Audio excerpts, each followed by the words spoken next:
Princess Diana साल की सबसे शानदार बाल पार्टी की तैयारियों में मसरूफ थी। इस बार की पार्टी की तमाम जिम्मेदारी डायना के कंधों पर थी, जहां दूर दराज की सल्तनतों से शहजादियां आने वाली थीं। डायना ने अपने किंगडम की दो सबसे मशहूर डिजाइनर्स को बुलाया।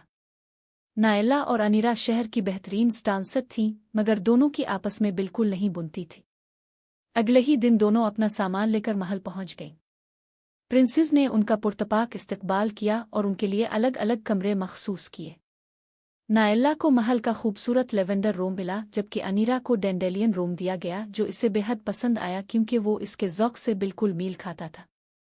दूसरे दिन जब दोनों रॉयल आर्ट रूम में काम शुरू करती हैं, तो प्रिंसेस डायना आती है और कहती है कि इस बार उनकी मदद के लिए एक और सल्तनत से एक नई डिज़ाइनर भी बुलाई गई है। ये सुनकर दोनों हैरान रह जाती हैं, क्योंकि हमेशा वही दोनों तमाम लिबास तैयार करती थी। कुछ देर बाद उनकी मुलाकात इस नई डिज़ाइनर से होती है, जिसका नाम अल्फांस होता है। मगर जल्द ही उन्हें अंदाज़ा हो जाता है कि वो बहुत मगरूर और घुमंडी है। वक्त गुजरता है और नायला और अनीरा मिलकर कई खूबसूरत लिबास तैयार कर लेती है। एक रात अनीरा को प्यास लगती है और वो पानी लेने के लिए बाहर निकलती है। वो देखती है कि अल्फांस महल की दीवार के पास खड़ी कुछ कर रही है। जब अनीरा पूछती है, तुम रात के इस पहर यहाँ क्या कर रही हो, तो अल्फांस कहती है, मैं तो बस महल देख रही थी। अनीरा को थोड़ा शक होता है, क्योंकि इसने इसे छुपकर किसी से बात करते हुए भी देखा था, मगर वो बात दिल से निकाल देती है। अगले दिन दोनों फिर अपने काम में मसरूफ हो जाती है। वो न सिर्फ लिबास बल्कि ज़ेवरात भी तैयार करने लगती है। ये आखिरी दिन था और शाम तक सब कुछ तैयार हो गया। जब वो अपने कमरों की तरफ जा रही होती है, तो अचानक अल्फांस की आवाज़ सुनती है। वो किसी से कॉल पर बात कर रही थी और चोरी की किसी साजिश का जिक्र कर रही थी।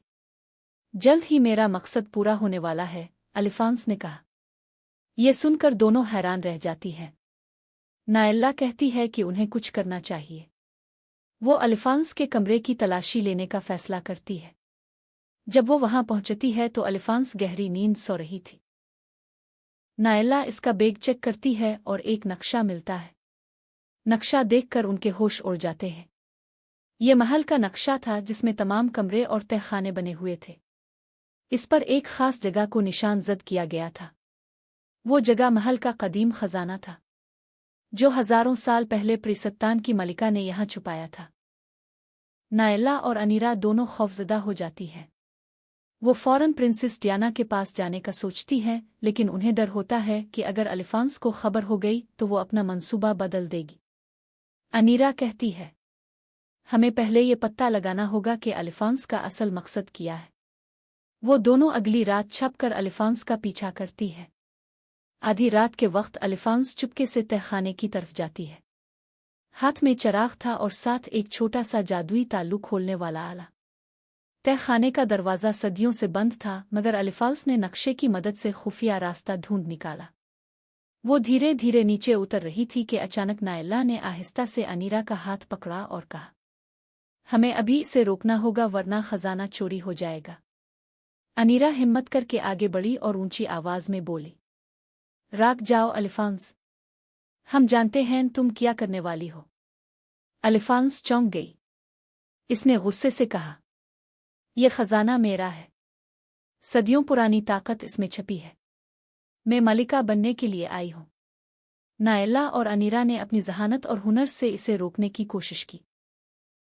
नायला ने जल्दी से तहखाने के पर्दे से एक लंबा कपड़ा खींचा और अल्फांस के हाथ से चराग गिरा दिया।